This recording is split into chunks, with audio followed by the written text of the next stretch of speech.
berharap kepadamu, Kau perlindungan dan kekuatanku. Ku berdoa kepadamu, Kau tanduk keselamatan. Shalom saudara yang dikasih Tuhan, hari ini kita boleh menikmati segala berkat, perlindungan, kasih setia Tuhan. Sepanjang minggu lalu kita sudah lewati segala hal yang terbaik Tuhan kerjakan dalam hidup kita. Saya percaya sepanjang minggu ini pun Tuhan akan kerjakan yang luar biasa buat Anda sekalian. Mari saya mau mengajak kita sekalian membuka Alkitab kita. Kita akan merenungkan kebenaran firman Tuhan. Saya akan membacakan dari kitab Mazmur pasal 128 ayat yang pertama. Demikian bunyi firman Tuhan.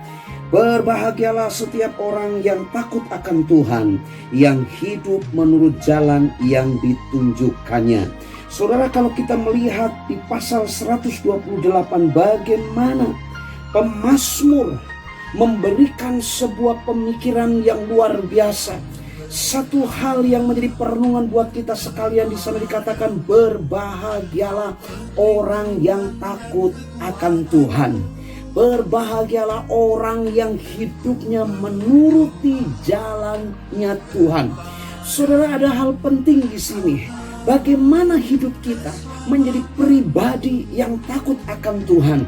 Takut akan Tuhan secara sederhana ini berbicara apa? Takut akan Tuhan dengan kata yang lain, takut melukai hatinya Tuhan. Saya mau mengajak kita sekalian, mari kita menata hidup kita. Dalam keseharian hidup kita, pengiringan kita kepada Tuhan, apakah setiap hidup kita menyukakan hati Tuhan atau sebaliknya mendukakan hati Tuhan?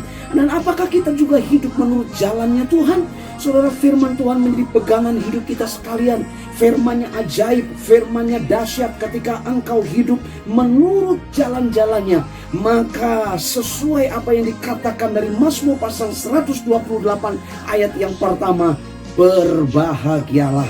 Saudara, ayat yang kedua dan seterusnya itu berbicara bagaimana hidup orang yang berbahagia, yang takut akan Tuhan, yang hidupnya menuruti jalan Tuhan. Maka ada hal-hal yang luar biasa Tuhan kerjakan. Ada hal-hal yang spektakuler Tuhan kerjakan.